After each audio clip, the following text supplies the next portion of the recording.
100,7 megahertsi.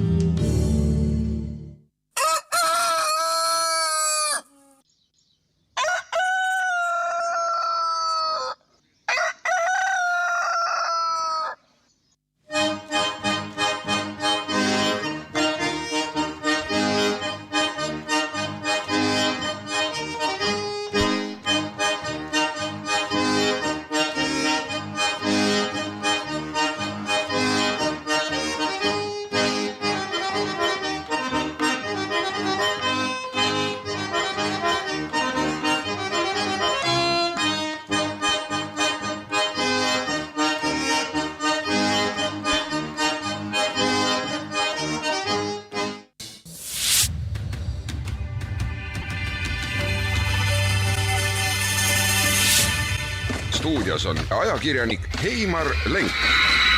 Eetris on tema autoriprogramm. Signatuur on kõlanud, Heimar Lenk on stuudios ikkagi oma trambimüts peas. On juulikuu, vihmased ilmad, kuupäev on meil kalendris, aga ma ei teagi ausalt öeldes, mis see kuupäev on. Ma jätan seekord saatejuhi öelda selle ja lõpetan oma sõnavõttu siinkohal täitsa äragi. No me paneme sind saate käigus rääkima, sest me oleme otse eetris ja sa ei saa kõrvale hoida. Tere head kuulajad, Kaguraadio kuulajad ja juba saatejuht pole mina olen külaline siin majas. Käin natuke rääkimas oma mõtteid arutlemas rahvaga ja kuulajatega ja tagasiside on ka muide päris tore. Ikka aeg-ajalt helistatakse ja öeldakse, et küll sapanidesti, ütles mulle üks mees üks päev siin. Aga mis sa siis küsisid mu käest tagasi, et kas ma olen mõelnud, miks me seda saadet teeme? Kohe me tuleme sinna, aga kõigepealt sa tituleerisid valesti, et ma olen jälle trampimütsiga. Sa ei pane tähele pisi asju elus. See on trampimüts, aga teine variant, see on suvemüts. Suvemüts. Enne ma käisin talvemütsiga. Ma ei saa küll tõesti vahest aru. See on võrguga tagant. Ja ma teda veel ikka natuke käin ja ikkagi kannaldada seepärast, et saab näha, palju need rumalasi sealt tuleb seal trampi suust kogu aeg. No, küll ma panen järgmine kord Hiina mütsi pähe, mul on üks siuke Sony müts värskelt Hiinast toodud, Hiina punatähega. No vaat paneme need pähe, teeme pilti ja paneme üles ja siis on kindel, et on Krõška saatega varsti. No see on Krõška, siis saame Aivo Petersoniga koos istuda kuskelgi. Ja see teema on ka väga valus. Aga ma tahtsin veel enne, kui me selle mõtte juurde tuleme öelda seda heade meie kuulajatele. Me pole kunagi sellest ju Kaguraadiost rääkinud ennast, aga temast endast tähendab. Aga minu meelest on Kaguraadio praegu, mitte minu meelest, vaid nii ta ongi, Eesti raadiojaamade seas üks omapärasemaid, üks sügavama sisuga ja ma ütleksin niimoodi kahtlemata ka üks väheseid vaba sõnaga raadiojaama meelis. Et ega seda vaba sõna ja alternatiivset arvamust kusagil raadioeetrist nii väga ei tule, internetist võid veel leida need podcaste ja neid portaale seal, aga otse raadioeetrist on väga vähe kuulda. Nii et sa peaks väga uhke olema oma raadiojaama üle, et siin on vaba sõna, saab rääkida ja vähemalt püütaksime sinuga ka püüame rääkida asjadest ausalt ja tõde varjamata, nagu ma olen aru saanud. Aga nüüd ma tulengi küsimuse juurde, mul on siia pandud kirja, Meelis, miks me seda saadet teeme? Sa ütlesid vastus ära juba ju, siin enam kordama hakkan. No aga ikkagi. No sa tahad vaba sõna levitada ja oma isiklikku ausat arvamust vedasi öelda, kusjuures aru, et sa ikkagi vahendad mõnede teiste respekteeritud inimeste arvamust samuti, kelle hääl võib-olla ei pruugi üleilmsest ja üle-eestilisest kärast välja paista. Vaata teiste autoriteetide häält tuleb ja materjali ja nende ütlemisi tuleb kasutada, muidu saad kõik oma krae vahel. No ma mõtlen, sa oled siuke ettevaatlik ka vahepeal ikka. Ei, tuleb läbi autoriteetide, läbi Tsahkna ja Ansipi ja siis on kindel, eks ju, kui nemad midagi ütlesid, siis on see nende vastutus. No täna hommikul muidu on juba uus skandaal ju küpsemas, ma ei tea, panid tähele või? Panin ikka tähele.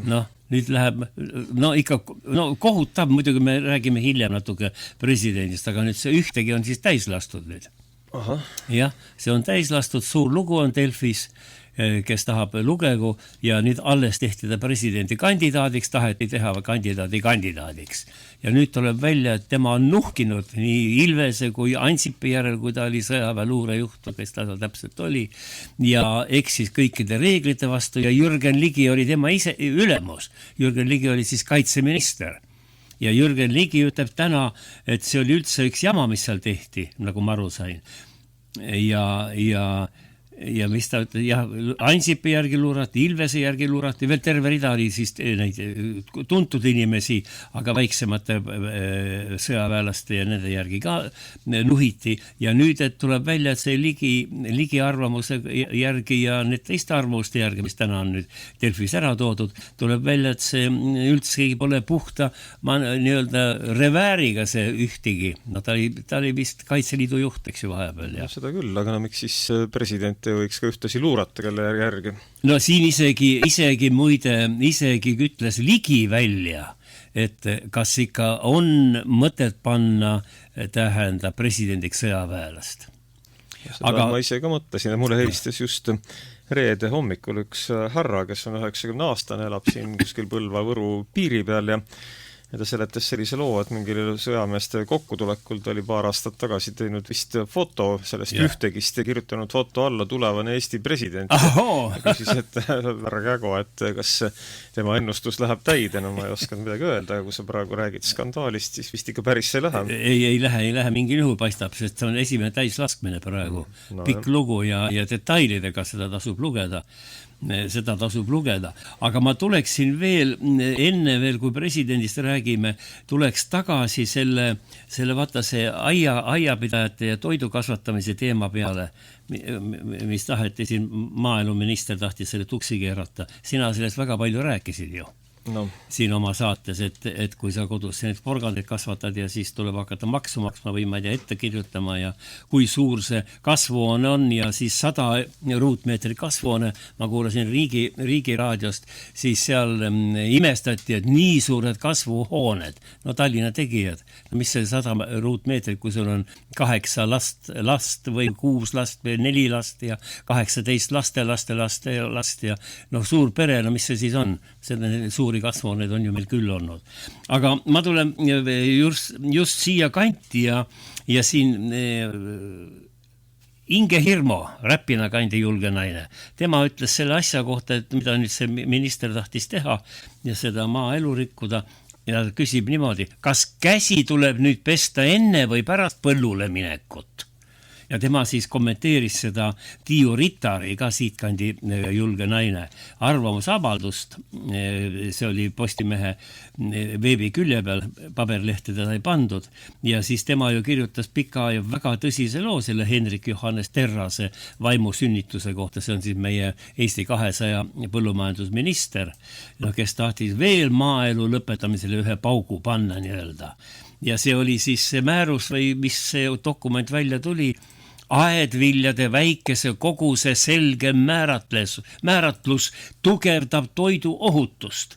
Nii et likvideerime jälle või rikume neid väikseid maapidajaid, aiapidajaid ja siis põhjendame seda toidu ohutusega. No ütle parem, et tahetakse jälle piirid peale panna, sa ei tohi oma naabrile ka nüüd tuli välja müüa maasikaid, kui sa siis ei registreeri ja ämbritäie maasikaid tahad talle anda moosiks või midagi või seal õunu või. Et asi on ikka väga hulluks läinud ja sa ei tohi ju püüad kala, sa ei tohi küla peale minna müüma seda ka ju. Ja õnneks on siis niimoodi, et nüüd see määrus, mis siis kohustas nagu aiapidajaid ja väiketootjaid oma tegevuse registreerima. No umbes sama, mis tee ääres need sildid, et mul on seeni teile ära anda või hapukurki, et need tuleb ka siis panna ühtse vormi alla ja registreerida Maanteeametis ja no tähendab, me ikka tegeleme asjadega, mida no lihtsalt imestad, miks seda tehakse. Ja Lauri Vahtele, muide ma kirjutasin kommentaari üles, ütles niimoodi, vanasti võisid sellised inimesed hakata ühiskondlikeks autoinspektoriteks. See oli Vene ajal, oli abimiilitse, kes sa võisid olla. Nüüd seda võimalust enam pole, ütleb Vahtele. Tuleb minna riigi tööle ja hakata lollakaid reegleid välja mõtlema. Vaat sellised on arvamused. Aga õnneks nüüd siis Justiitsministeerium see on ühtlasi ka meil digiministeerium, ma küll ei saa aru, mis on õigusteaduse ja digivaldkonna suur side, ta peaks ühes ministeeriumis olema. Liisa Pakosta siis ütles, et see siis selle Henrik Johannes Terrase vaimusünnitus on üks üüratu bürokraatia ja see tema käsud siis võetigi tagasi. Ja nüüd on siis selline lugu, et see määrus tühistati või tehakse ümber, ühesõnaga järjekordne pauk ühele dokumendile, millega need siresäärsed, need meie ministeeriumi ametnikud, need neiud 20-30 aasta vahel võib-olla mõni ja tema kirjutab ette siis aiapidamise reegleid, ise pole võib-olla aias käinud või rõdu peal, eks teeb õhtul suitsu. Ja nemad siis teevad meile need dokumendid valmis, mille jaoks pole tehtud väiksematki analüüsi. Ja selle analüüsi peale Andres Raid Nõmme raadios saates Lõunatund võttis ka sõna, ütles, et meilt suurem osa neid akte tulebki ilma analüüsita ja kui ma meenutan oma pikka aega Riigikogus ja olin seal maaelukomisjonis näiteks, siis on niimoodi, et ja teised komisjonis samamoodi praegu sinna välja, ega neid huvigruppe eriti ei kaasatudki asja juurde.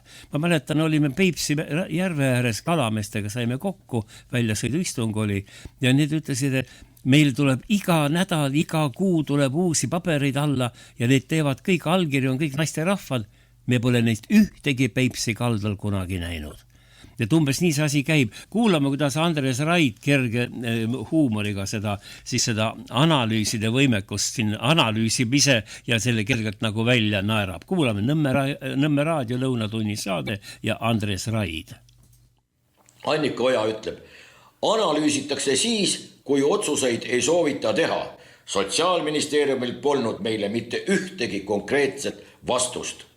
Kusjuures eksitakse siin sellega, et analüüsi ei ole mina viimasel ajal kuskil kohanud. Mitte ühegi asja kohta. Tõsi küll, meditsiinivaldkond on siin erandiks. Seal tehakse analüüsi päris tõsiselt ja sõna kõige otsesemas mõttes, aga meil on analüüside asemel kas õigustused, presentatsioonid või midagi taolist. Aga päris mingisugust kainet, erapooletut ja võib-olla isegi teaduslikku, ma tahan nüüd hästi palju muidugi, võib-olla isegi liiga palju, ei ole kohanud. Aga muidugi on siin üks tõsiasi välja toodud. Konkreetsete vastuseste saamine ongi viimasel ajal üsna raskeks, ütleksin isegi peaaegu, et võimatuks muutunud. Vaadake kas või ajaviiteks üsna lõbusaid Riigikogu infotunde. Seal küsitakse ükskõik mida, mille kohta vastus tuleb, kuidagi umbes, ma olen seda korduvalt siin öelnud ka, aga umbes samas võtmes, et mis kell on, ta võttis selle peale taskust kraadiklaasi ja ütles teisipäev. Et paneb naerma Andres Raidi iroonia ja nali, aga tõepoolest, kui sa vaatad need Riigikogu ülekandeid, siis sa võid need EKRE ja opositsiooniparteid, Keskerakond ja kes seal veel praegu on opositsioonis, sotsid küsivad vähem, et ükskõik mida sa küsid, sa kuuled ikka seda issa meie laulu, kui hea on meil elada, me pole kunagi nii hästi elanud ja siis öeldakse rahvasaadikutele, te pole asjast õigesti aru saanud. Ma olen vaadanud, kuidas siin peaminister vastab ja muide peaministri reiting on meil langenud ju minimaalsele tasemele. Kas ta oli 12 või midagi? Et see on uskumatu, et sellise reitinguga istub keegi ja juhatab riiki. Viimane uurimus oli siin reedel tuli välja. Pärast võib vaadata, palju see protsent, mul ei ole praegu meeles, aga ülimadal, sama nagu Merzil, Saksa kantsleril ja sama on ka Euroopa juhtide ja teiste riigijuhtide, need reitingud on üsna madalad, aga kõik juhivad ja kui hakkad vaatama, siis ega kedagi pole valitud ka sinna, kõik on ise läbi tutvuste roninud. Ütleme niimoodi. Ja siin tuli nüüd selle asja kohta veel see teema, mis me praegu räägime, analüüs ja kõik need rumalad otsused, tuli veel üks kommentaar, väga tore, ma võtsin ja loen ette, see on interneti kommentaar ja nüüd tuleb tsitaat. Tegelik probleem on selles, et Eesti võim käitub oma kodanikega okupatsioonivõimude kombel. Inimkiusamine on saanud meie riigi loomupäraseks tegutsemise viisiks. Varsti on oodata meil ka porgandigrippi ja kartulikatku ning aiamaa tuleb vaktsineerida ja selleks tuleb jälle kalleid vaktsiine osta. Ja see kommentaar lõpeb sõnadega: loodame, väga loodame, et peale järgmisi valimisi võetakse Eestis ette teine suund. No mina pean ütlema seda, et ma ka ootan selle teise suuna saabumist, et see kilplaste ülemvõim ometi meil siin muudetaks või murtaks või mis sa arvad, Meelis, kas läheb läbi see muudatus meil riigi juhtimises või kombineerivad jälle praegused jõud edasi? No ma nii optimistlik küll ei oleks. Ei oleks, jah. Tavaliselt sina tuled siia pessimistlikus meeleolus ja mina olen optimistlik, aga selle küsimuse koha pealt on vist seisud vastupidi. Et ei tule midagi välja jälle? Ma arvan küll. Nojah.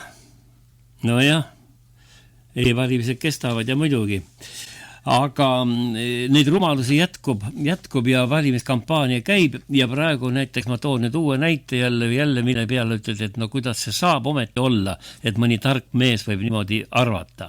Parempoolsete partei juhatuse liige Indrek Luuberg on selline mees olemas ja tema tuli välja vapustava ideega. Ma tsiteerin: pensionite indekseerimine tuleb lõpetada. Ja nüüd tema sõnad, jutumärkides ja tähendab tsitaat: ka eakad inimesed peavad aitama Eesti riiki võlakriisist päästa.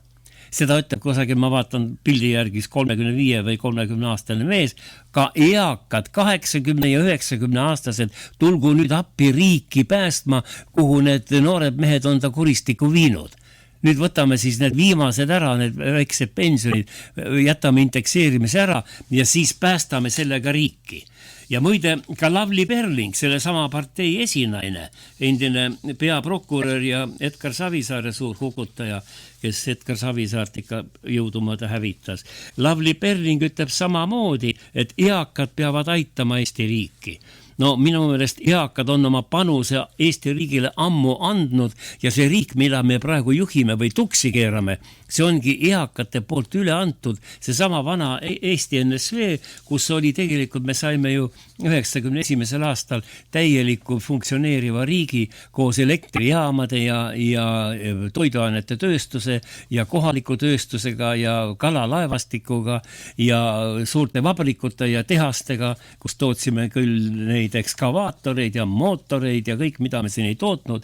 Me saime selle riigi, mis nüüd on enam-vähem niimoodi, kuidas nad ütlevad, pankrotikursil. Ja nüüd tulevad need noored mehed ja noorepoolsed naised veel, Lavly Perling, et tuleb eakaid appi kutsuda, et päästa Eesti riik. No absurd, mis absurd, aga see toimub iga päev. Iga päev toimub see ja jätkub ja rahvas võtab seda juba kui normaalset seisu, sest meediaväljaanded muudkui kordavad, et tulebki aidata ja pensione pole vajagi indekseerida ja siin tuleb kohe nüüd kommentaare lugeda. Ma loen mõned kommentaarid ette. Esimene kommentaar: parempoolsed võiksid pensionite kärpimise soovi indekseerimise lõpetada, selle asemel mõelda sellele, et otstarbekas oleks rakendada kõrgepalgaliste, kõrgemate astmelist tulumaksu, nendele kõvad maksud peale panna ja siis oleks riigikassas rohkem raha ega peaks muretsema. Ja teine kirjutab kommentaator: kui parempoolsed räägivad pensionide automaatse indekseerimise lõpetamisest, siis peaks koheselt käima samasse kategooriasse ka kõrgemate riigiametnike palkade automaatse indekseerimise lõpetamine. Alustada tuleks Eiki Nestori, Kersti Kaljulaidi ja Siim Kallase eripensionidest. Vaat see on nüüd see rahva arvamus, mis läheb ju absoluutselt vastu meie kõrgetel positsioonidel istuvate, ma ei saa nimetada eliidiks, ma nimetan alati seda juhtivat seltskonda nomenklatuuriks, nüüd juba eliit ei sobi, eliit on liiga ilus sõna selle jaoks. Ja imestama paneb ka see, et Raul Eamets näiteks, tema oli ju ka nagu rahva poolt ikka siin võttis sõna majandusteadlane, nüüd ta on siis pangaametnik, Bigpanga peaökonomist ja nüüd ka tema juba ütleb, et ühesõnaga selle asjaga tuleb edasi minna ja pensionide indekseerimise lõpetamine oleks üks hoob, kuidas saaks majandust päästa. No jällegi tule taevas appi, nagu omal ajal öeldi. Ja no asjale muidugi on reageerinud ja asunud pensionäre kaitsma Keskerakond, kes on pidevalt olnud vanema põlvkonna kaitsja selle partei loomisest peale ja siin Mihhail Kõlvart, partei esimees ja peasekretär Anneli Ott Raadio 7 saates, see on see Usu raadio, saates Keskhommik, seda saadet juhib Janek Mägi ja kuulame, Anneli toob selles saates näiteks, et ainult rahva terav vastuseis sellistele rumalatele ettepanekutele võib olukorda päästa. Ja ta ütleb, et automaks ei õnnestunud nii, nagu pidi ja rahandusminister kukkus siis kohe süüdistama, et rahvas tõstis seakisa. No see on ligi väljend, rahvas tõstis seakisa ja automaksu tuli pehmendada. No ja nüüd tuleks siis uuesti seakisa tõsta, et ometi indekseerimine alles jääb. Kuulame, mida ütlesid siis Raadio 7 saates Keskhommik, Mihhail Kõlvart, Anneli Ott ja Janek Mägi teeb ka korraks seal suu lahti. Aga siin ongi nagu selline huvitav olukord, et kui rahandusminister nimetab kriitikat ühes demokraatlikus riigis poliitilise otsuse vastu kriitikat seakisaks ja siis keeratakse see asi kuidagi sujuvalt teisipidi, et meie siin kõik teame väga täpselt, mida me teeme, aga kuna rahvas teeb seakisa, see väljend on täiesti olemas tema Facebooki lehel, et kuna see seakisa tuli, siis tänu sellele tegelikult läks halvasti. Muidu oleks kõik hästi läinud. No kui üks panga analüütik ütleb, et tegelikult meil on selline olukord, et pensionit ei saa enam indekseerida ja ei peagi indekseerima, siis minu esimene küsimus on, aga miks panga esindaja ei paku meile pangamaksu. Mulle tundub, et kui me räägime indekseerimisest, siis me räägime pensioni tõusust, et regulaarne pensioni tõus. See ei ole nii. Pension indekseerimisega ei kasva. Tänu indekseerimisele pension säilitab enda ostujõudu. Mitte 100%. Ehk siis kui mitte indekseerida, siis tegelikult pensionärid iga aastaga saavad vähem. Summa jääb samaks, aga teadaolevalt koos inflatsiooniga ostujõud langeb. Ehk siis me kodeerime sisse sellega pensionäride vaesustamist, mida me praegu juba niikuinii näeme, et meil ongi Euroopas kõige vaesemad pensionärid. Päris hirmus, Anneli, mida siis ette võtta? Sellist analüüsi nagu lugedes tõesti tekibki nagu küsimus, et miks me just alustame meie eakatest, nendest inimestest, kes on oma panuse nagu ühiskonna ehitamisse ja arendamisse nagu andnud ja kuidas me ei näe nagu seda, et miks me täna seda teemat jälle arutame, mis on need sammud, mis on tehtud selleks, et me ei peaks seda teemat arutama, et me ei peaks leidma lisavahendeid, et riigieelarvet kuidagi jälle täita. Ja nüüd hakkab jälle järgmine ring pihta, Keskerakond on alati olnud see, kes on seisnud pensioni. Me oleme tõstnud pensioni selleks, et ka see indekseerimine oleks suurema võimendusega, sest kui pensioni summa on kogu aeg sama, siis indekseerimine küll natukene võib-olla hoiab seda taset samal tasemel, mis ta on, eks, aga ta ei anna nii-öelda võimendust juurde, eks. Aga Keskerakond on olnud see, kes on ka pensioni tõstnud selleks, et indekseerimine annaks siis tugevama tõusu veel kord juurde. Nii et selles osas ma arvan, et see selline analüüs ühiskonda välja anda ja nüüd kõik arutavad on väga poolik samm ja selles mõttes ikkagi küüntega enda poole. No ajaloolise tõe huvides siin Anneli meenutas, et Keskerakond on tõstnud pensione. Tõepoolest, Edgar Savisaare ajal tõsteti 2 korda Eestis pensione ja kõige suurem pensionitõus oligi Keskerakonna ettepanekul ja see oli kusagil seal, no ta ju päris kolmandiku polnud, aga kuskil neljandiku lähedal pensionisumma tõusis. Mul ei ole meeles, mis aasta see täpselt oli. Et selline on ajalugu olnud. Aga meil on ka suur kultuuriajalugu eestlastel, noh, mitte nii suur muidugi kui suurriikidel 1000 ja 2000 ja 5000 aastat, aga no eestlaste, ütleme siis üks kunstitempel, mis nagu rahvas peaks ühendama ja siis rääkima meie sellest kultuuritasemest ja kultuuripalest ja meie pürgimustest kõrgkultuuri on muidugi Estonia teater, vana nimega, praegu on ta eestlaste rahvusooper, ta nimetatakse rahvusooperiks, rahvusteatriks ühtlasi ja no heal lapsel mitu nime, aga nüüd on niimoodi, et me oleme saanud tunnistajaks ja näeme juba pikemat aega, kuidas see kuulus siis see kultuuritempel laguneb või õigemini lagundatakse otse vaatajate ja Eesti rahva silmade ees ja see on siis suurtes sisetülide tulemus ja selle sisetülide koorma all see teatrikene ägiseb seal keset linna, ruumi tal pole, sinna pead ainult taksoga sõitma, autot seal ees peatada sa ei saa, tal on väga vähe ruumi ja hingamisruumi ja nüüd on ta ka väliselt ilus maja veel kunagi taastatud, ma mäletan ka minu ema-isa käisid Estonia teatrit taastamas pärast sõda. Oli selline kohustus ja seda tehti ja nüüd on ta siis, see rahvusooper on nii, sisemiselt on ta nii mädanenud nagu üks vana puu, kuigi teater ise nii vana ei olegi. Ja see on siis, ma nüüd loen mõned arvamused selle kohta viimasel ajal, mis on, ega see tüli pole lahenenud ja kogu see lagunemisprotsess pole lõppenud. See kestab veel kaua, mul tundub, kui radikaalseid otsuseid vastu ei võeta. Ja Estonia teatri kohta, kujutage ette nüüd rahvas, kallis kuulaja, et seda, mida ma nüüd ette loen, räägitakse mitte mingisuguse autotöökoja kohta või ma ei tea, mingisuguse turbatööstuse kohta, kus rahval on raske elada ja ei taha seal tööd teha, vaid see on nüüd meie kultuuritempel ja selle kohta ütleb Heli Jürgenson, tema oli peakoormeister ja ütleb, et see lugu on inimeste juhtimise alane kriis. Tähendab, me ei suuda enam isegi rahvusooperit või ühte teatrit juhtida, läheme omavahel tülli. Ja nüüd järgmine tsitaat. Praegu on ooperikooris juba üle veerandi välismaalased. Sellest saab siis nii nagu balletiosakond meie teatris, kus varsti pole enam ühtegi eestlast. Estonia teater ja ühtegi eestlast pole.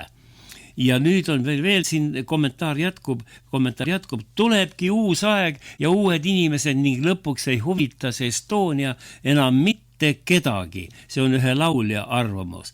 Ja üks teine kooriliige kirjutab nüüd avalikult kohe portaalis, et tema jaoks on suurim hirm iga päev tööle tulek Estonia teatrisse. Tsitaat jutumärkides. Ma kardan seda tööpäeva.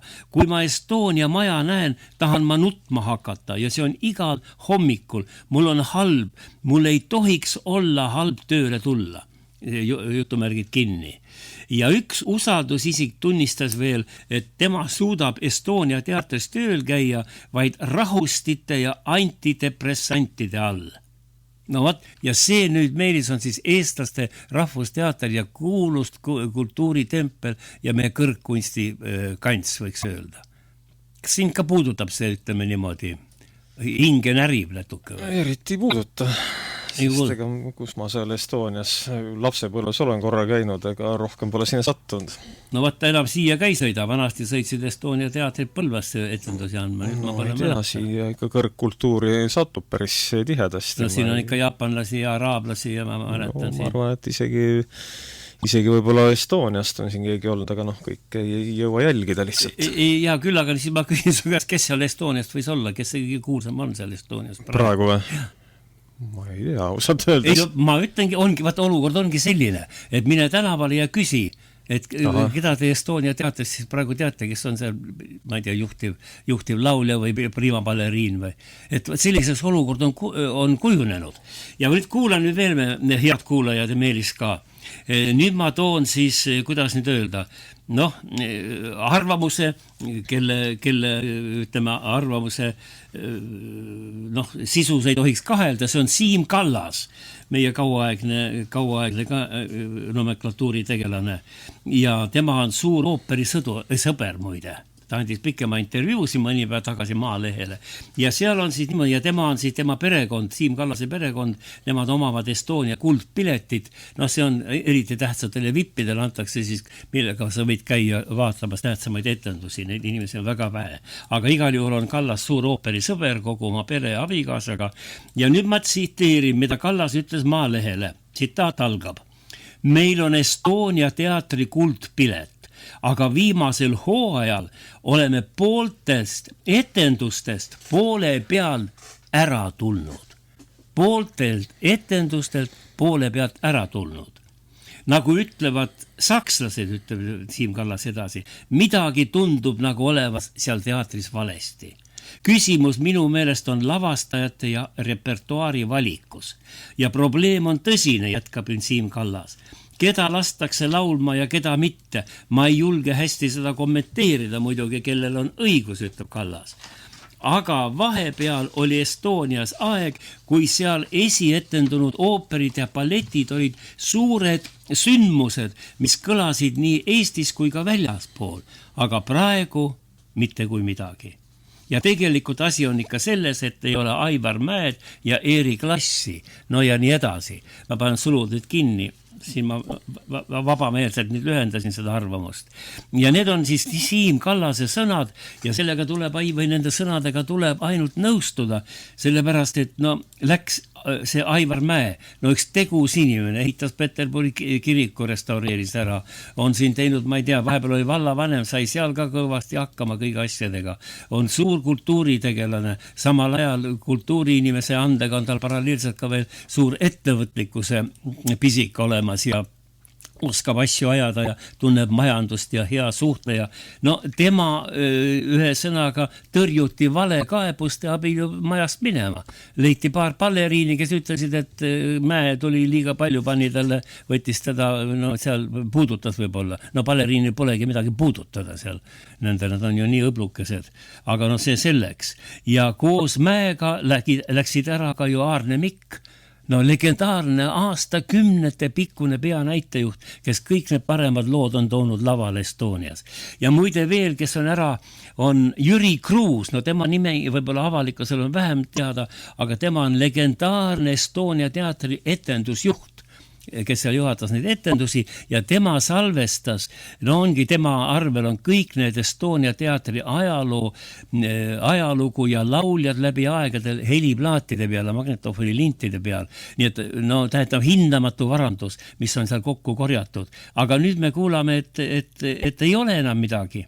Ei olegi midagi. Ja samal ajal, eks Kallas küsib ka, et ei ole enam sündmus, kuus ooper välja tuleb. Ma mäletan omal ajal, minu nooruspõlve ajal oli ikka suur sündmus, kui Estonia tuli välja jälle Bajateriga või ma ei tea millega seal, Toni Giovanniga või see oli siis, kõik rääkisid, kõik kirjutasid. Nüüd ongi nii, et mine küsi inimeste käest, kes on seal prima baleriin praegu üks. Kultuurirahvas võib-olla teab, aga laiem avalikkus ei tea, aga samal ajal kõik oskavad meenutada tähti, kes olid Estonia teatris. Ma toon näiteks Tiit Kuusik, Anu Kaal, Margarita Voites, Georg Ots, Hendrik Krumm, Viktor Kurjev. Me võime lugeda siin, ma ei tea, pool seda A4 lehekülge täis neid nimesid ja kõik olid kõrged vaimuinimesed ja Tiit Kuusik, Anu Kaal, Margarita Voites, Georg Ots, kõik NSV Liidu rahvakunstnikud. Praegu me nagu seda ei hinda, aga Nõukogude Liidu lavad ja publik oli 1/6 maailmast ja kui seal olla rahvakunstnik, kui harva neid ka Eestisse neid tiitleid lubati ja anti, et siis meil oli ikkagi vappustav, tugev, loominguline kollektiiv. Aga nüüd seda enam ei ole ja nüüd on siis muide 1906 teater asutati rahva enda rahaga. Inimesed ja näitlejad ja publik korjas seal kopiga seda raha kokku ja siis tegi teatri, tegi Eesti Rahva Teatri ja mis on nüüd vastu pidanud, head kuulajad, mõelgem selle peale. Estonia on vastu pidanud võõrrežiimid, Saksa-Vene okupatsioonid, maailmasõjad, kõik on 2 maailmasõda, rääkimata kõikidest nendest perestroikadest ja igasugustest muutustest, teater on seisnud. Ja nüüd, kui meil on olemas oma enda riik, mida me ise eestlaste poolt juhime, nüüd sellel riigi õitse ajal, peaks olema õitse aeg, muidugi õitse aega me enam kuskil ei näe, nüüd sellel ajal, kui eestlased ise juhatavad oma riiki ja oma kultuuri, siis sel ajal hävitame Estonia teatri. Ta ongi peaaegu hävinud, sellepärast, et ma tean omast käest, olles ka töötanud ju palju aastaid ajakirjanduses ja kultuuri vallas. See, kui üks teater või uus telesaade või raadiosaade saab jalad alla, see võtab pikka aega. Estonia teatri taas sünnile läheb võib-olla siin 10-20 aastat, kui ta saab jälle hiilgavaks teatriks. Ja ma ei hakka rääkima neid arvukaid intervjuusid, mis on viimastel aegadel siin ilmunud, kus suured kunstnikud, kes maailma mööda on laiali, kõik ütlevad oma arvamust Estonia teatri kohta. Nii et väga suur konflikt ja väga kole ja piinlik on lihtsalt oma enda Eesti rahva siis rahvusteatrist siin niimoodi seda, et me oleme sunnitud, eks ju, piinlik on see, et me oleme sunnitud seda teemat käsitlema sellises vormis. Aga meenutame nüüd hiilge aegu ja aasta oli 1969 ja kuulame 2 siis kuulsat estoonlast.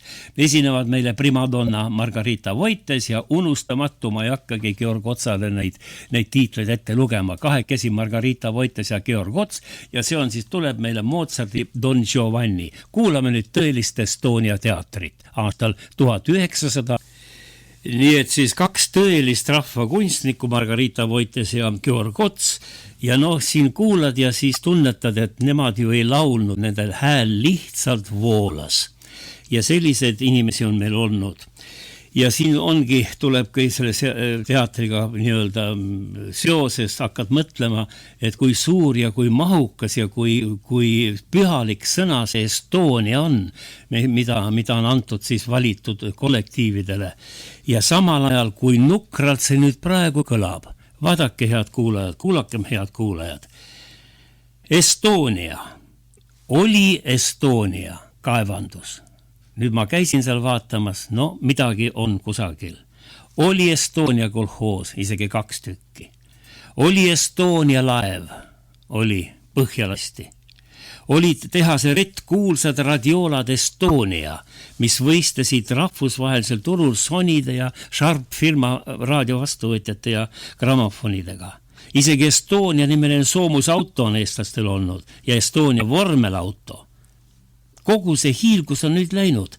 Alles on veel ainult Estonia klaverid. Ja minu meelest ka vist, ja siis üks mägi muide, Estonia mägi on Raplamaal, ma vaatasin, ma ei teadnudki seda. See on olemas meil veel ja vist ka mingid ribalad Estonia külast Abhaasias Suhumi lähedal. Estonka küla oli seal. Et vaadake, kuidas on devalveerunud see Eesti nimi Estonia. Meil oli veel see Welcome to Estonia, mis jällegi labastas ja seda ilusat nime. Nii et püüdkem seda Estonia teatrit veel kuidagi moodi ehk hoida, vahetage need mehed välja, pangem sinna õiged inimesed ette. Aga näete, isegi teatri juhtkonda on väga raske tuua õigeid inimesi. Aga mis me veel Eesti riigi juhtimisest räägime? Sinna on veel raskem õigeid inimesi saada.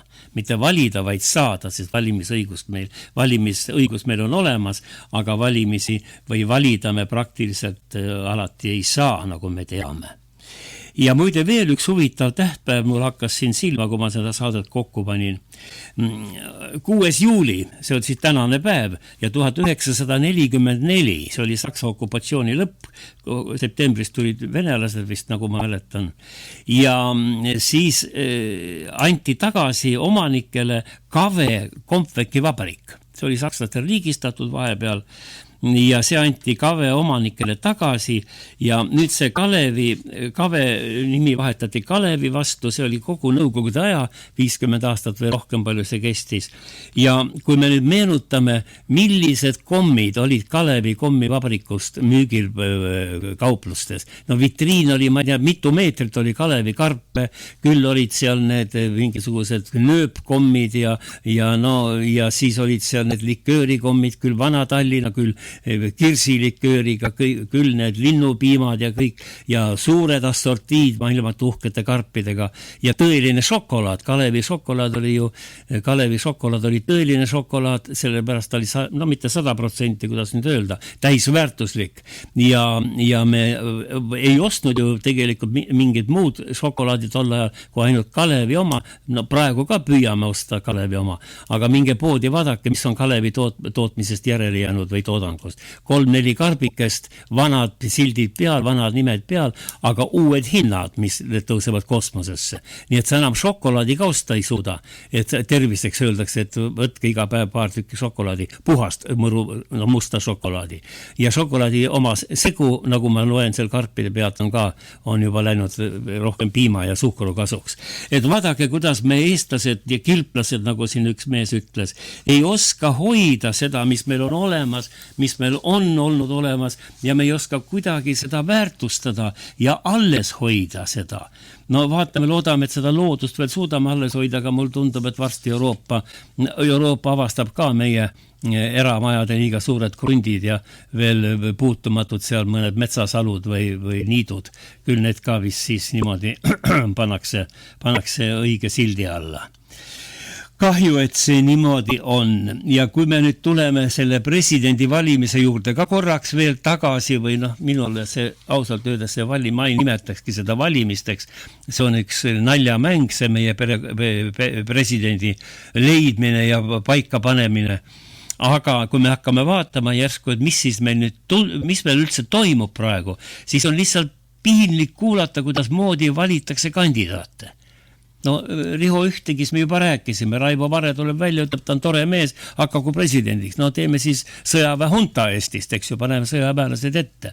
Sõjaväelasel pole kunagi seda filosoofilist tausta, ei ole seda, ütleme seda poeesiat hinges, et rahvast juhtida. Peale selle peab olema seal juhtimiskogemud ja see peab olema tark ja ikkagi parem, kui sa oled akadeemilisest seltskonnast. Ja siis tuleb järsku Tanel Kiik, kes hüppas siis Keskerakonnast üle sotsidesse ja tema tuleb ja nüüd on ta kiindunud sotsiaaldemokraat, nagu ta kuskil ütles, ja tema tuleb ja paneb siis Reformierakonnale ette, et võtame ja teeme nüüd Ülle Madisest presidendi. No, ma arvan, see oli muidugi kokkumäng, eks see Reformierakond ütles Kiigele, et kui tahad Riigikokku saada, siis palun tee see asi ära. No, Tanel Kiik tuli peene häälega, hüüdis, et tema tahab Ülle Madis presidendiks ja samal ajal tuleb välja järgmisel päeval, et Madis ei tea asjast mitte midagi ja ei taha olla ka ja mine võta kinni, eks ta lõpuks ikka tahab, ma arvan. Ega siis ükski naine ikkagi lõpmatusele vastu ei saa pidada või vastu kuidagi öelda poksida meeste tahtmisele. Aga kui hakkad mõtlema, Ülle Madisega mina olen taga korduvalt kohtunud ja suhelnud ja tore naine, aga ega mingit õiguskantsleri väärikat tegu ma küll ei oska meenutada. Ja mina kui sundüürnik oleme üürnikorganisatsiooniga käinud tema juures, no me ei ole sealt mitte midagi saanud, tahtsime minna, et õiguskantsler siis mõistaks nagu omandireformi hukka, aga et tema seda teha ei saa ja nii edasi. Et ma rohkem temast ei räägi, eks need kandidaate tuleb veel, et ma tuletaksin ikkagi meelde, kallis Eesti rahvas, kes te praegu juhtude saadet kuulama, et me valime tegelikult ju Eesti riigipead, mitte niisama mõnda ametnikku, riigipead.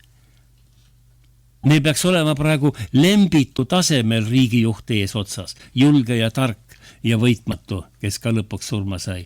Aga me ei leia neid riigimehi. Meil ei olegi enam riigimehi. Minu meelest viimane riigimees oli Edgar Savisaar, kes mõtles rahva peale rohkem kui oma perekonna peale. Ja tõi ka selle perekonna ohvriks. Ja see meenutab jälle meil praegu olukorda selle valimistega, et nagu keegi kirjutas, see on nüüd kusagilt võetud klassikast, kilplased võiks endile valida kilplaste pealikku ikka lollide seast, mitte mujalt. No niimoodi keegi siin kirjutas. Ja mul on meeles, ma olin Riigikogus, kui Kersti Kaljulaidi valisime ja pidime ka panema ristida tema nime taha, ka mina tegin seda, fraktsioon otsustas, eks ju, siis oli ju Eiki Nestor, kes mööda majas ehmunud nägu ja hapu nägu peas, et kulge, kallis rahvas, et nüüd kiiresti tehke meil Kersti ära, sest aeg saab täis, muidu ei saagi Eesti rahvale riigi pead. No see on ikka vappustav, mis on. Ja kui me nüüd kuulame, vaatame, kuidas siis Kersti Kaljulaid, kes juhuslikult leiti kusagil peale lõunat, talle kuhugi helistati ja ta siis tuli ja rääkis ja mõtles, et hakkab presidendiks. No siis tuli muidugi juba vaim peale ja siis ta tuli, andis vande ja selles vandes me kuuleme, kuidas ta ütleb, et meie kõik peame Eesti rahvast valitsema, me kõik peame koos seda riiki paremaks tegema ja me peame olema siis kõrgeima võimu kandja. Kuulame, Meelis, paneme korras Kersti Kaljulaid, see on siis tema ametikõnest üks väikene lõik, kus ta räägib meie ja rahvas peab võimukandjaks saama. Kersti Kaljulaid. See tähendab tunnistamist, et ühised väärtused on kõrgemad igapäevasest vaidlemisest ja omakasust.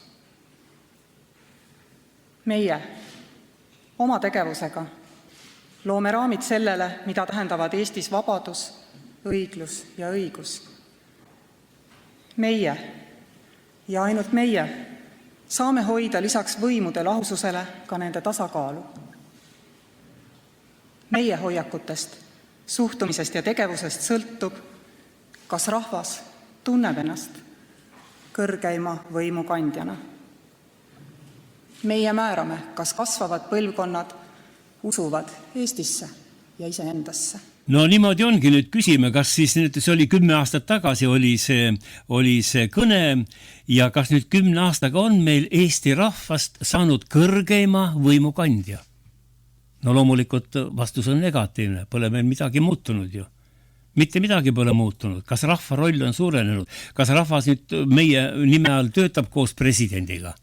Ma ei ole neid märganud seda. Ja samal ajal meil põhiseaduses eksisteerivad ikkagi ja eelvalimised, tähendab põhiseaduses mitte ei eksisteeri, tähendab, me kasutame neid. Aga põhiseaduses ei ole ei ega eelvalimisi, on vaid üks ainuke lause, et valimised on märtsikuu selle pühapäeval seal ja muud seal ei ole, aga me teeme muudkui e-valimisi ja eelvalimisi ja võltsime neid hääli või õigemini ei saa nüüd süüdistada, et võltsitakse, aga meile tundub, et võltsitakse. Nagu tulid e-valimised, hakkas Reformierakonna reiting tõusma mitte kordades, aga ikkagi niimoodi kusagil seal 20% pealt ikka 40 peale. Ja meil ei ole praegu siis valimised ausad rahva silmes.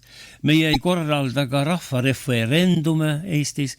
Euroopa kasutab neid kogu aeg, et rahva arvamus kuulata saada või kuulda saada. Meil seda ei ole. Rahvas presidenti ikka valida ei saa. Üks väheseid riike, kus rahvas ei tohi valida presidenti, sest öeldakse, et rahvas valib valesti. No lõpuks oleks Kadriorgu ikkagi lõpuks vaja ühte inimest, kes ennast pööraks Eesti rahva poole ja tal oleks ka midagi öelda rahvale ja tõesti teeks siis eestlastest oma väikese riigi kõrgemaks võimukandja. Ja mulle tundub praegu, mis tundub, ma ütlen, mida ma mõtlen. Ma mõtlen niimoodi ja praegu faktid kinnitavad seda, et üks ainukene õige kandidaat praegu on, kes julges oma kandidatuuri üles seada, partei teda toetab ja see on poliitik ja riigikogulane ja elukogenud diplomaat Mart Helme. Tema tuli, ütles, ma tahan saada presidendiks, tema partei toetas seda, rahvale paljudele meeldib see ja nüüd kuulame, mida tema ütleb. Tema põhimõte on see, et esimene kõige tähtsam asi, kui Jumal peaks teda Kadriorgu saatma, siis ta hakkab Eesti rahvast ühendama. Muud enam pole meil muid võimalusi pole jäänud. Ja läheme siis korraks, ta esines EKRE kongressil siin mõni aeg tagasi siin juunikuus ja kuulame nüüd, kuidas Mart Helme partei kongressil ennast oma parteile tutvustas. Astume sisse siis EKRE kongressi saali. Komisjoni aruanne on sellega kinnitatud ja läheme edasi järgmise päevakorrapunkti juurde, milleks on erakonna presidendikandidaadi Mart Helme sõnavõtt. Et palun presidendikandidaadi lavale.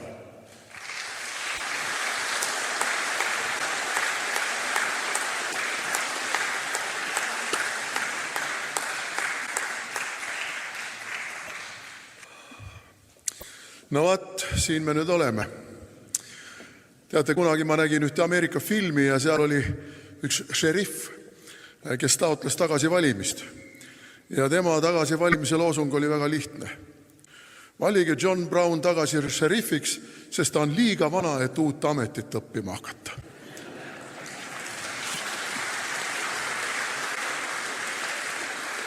No vaat, mõni võib-olla ütleb mulle ka või minu kohta, et no ta on ju nii vana juba, et noh, kas siis tõesti nooremat enam ei ole ja hakkajamat. Aga ma ütlen, et vanusega kaasnevad teatud plussid. Ja üks nendest plussidest on see, et sul on elukogemust. Teine see pluss on see, et sul on juba rohkem võib-olla kannatlikkust ja vähem emotsionaalsust ja sa suudad otsuseid langetada sellise rahuliku kaalutlemise teel ja mul on tunne, et Eesti on praegu selles olukorras, kus meil seda rahulikku kaalutlemist on väga-väga vaja.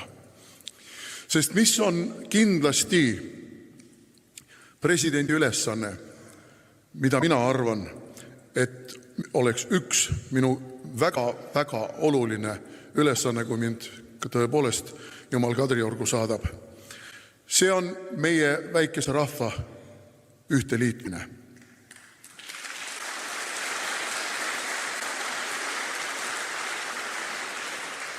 Need, kes nimetavad ennast liberaalideks, on aastakümnete vältel juba tegelikult näinud kurja vaeva, et meid omavahel tülli ajada. Küll ajada meid tülli selle pinnal, kas me oleme homod või oleme me heterod. Kas me oleme traditsioonilise perekonna pooldajad või oleme me mingisuguse muu mudeli pooldajad. Kas me pooldame palestiinlasi või Iisraelisi. Kas me pooldame Trumpi või pooldame Ursula von der Leyenit. Ja nii edasi ja nii edasi. Kas me oleme esimene Eesti või teine Eesti või hoopis kolmas Eesti. Meid on nii tülli aetud tegelikult tihtipeale meile eksistentsiaalselt mitteoluliste küsimuste pinnal. No see on üsna tüüpiline, et kui inimestel hakkab tasapisi nälg varuks saama, siis tuleb tema tähelepanu juhtida kuskile mujale, et ta seda tühja kõhtu vähemalt natuke aega ei tunneks. Ja nii on ka meil tehtud. Nii et kindlasti on üks kõige olulisem ülesanne Eesti rahva kokku toomine. Ja mitte ainult võib-olla seal üks kord või üks kord 4 aasta vältel või mis iganes intervalliga see on lauluväljakule, vaid meeles, südames, sihtides. Meeles, südames ja sihtides ühte toomine. See on meie kestma jäämise üks kõige olulisemaid tingimusi. Ja ma julgen väita, et presidendil on selles ülimalt oluline roll. Mida president teha saab? Meil ju kogu aeg korrutatakse, kuidas presidendil ei ole Eestis võimu. President on selline, kuidas öelda, sümboolne figuur, põhiseaduse kontrollija, põhiseaduse kaitsja. Ei vasta tõele. Ta on loomulikult põhiseaduse kontroll, põhiseaduse kaitsja. Aga president saab teha väga palju asju, ilma et tal oleks otsest paragrahvilist võimu oma autoriteediga ja oma tarkusega. Ja seda autoriteeti ja tarkust ei ole me väga palju seal Kadriorus viimase paari aastakümne jooksul näinud.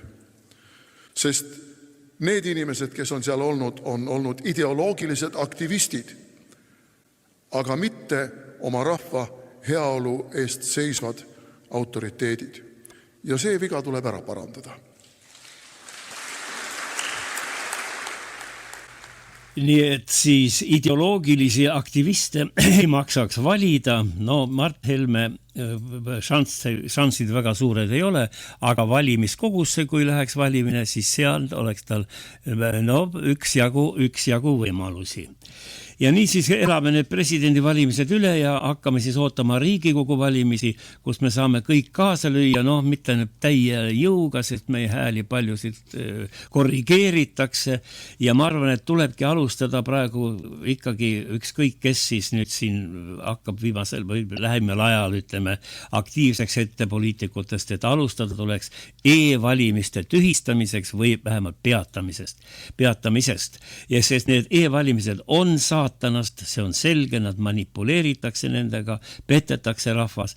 Muide räägitakse ka ju, ja me teame juba, et üks e-valimiste kohandajast Eestis oli ka praegune õiguskantsler Ülle Madise. Aga temal pole kunagi midagi halba öelda e-valimiste kohta, ta on ikka need kaitsnud. Ja praegu paistab muidugi, et võimuliit püüab presidendi sotside abiga ära valida ja pärast sotsis võib-olla siis ka valitsusse võtta ja Eestis jätkukski kõik samamoodi nagu täna, eile ja üleeile. Kahju, kui me seda teed läheme, aga loodame siiski, et 2027. aasta Riigikogu valimistel midagi juhtub, ideoloogilised need amatöörid lükatakse kõrvale, rahvas ärkab ja õiged mehed ja naised saavad Eesti riiki valitsema. Loodame, et see nii läheb, head kuulajad. Ja veel üks päeva sündmus, õigemini 2 päeva tagasi, see oli 6. juulil 1926, sündis New Orleansis või New Orleansis musta nahavärv.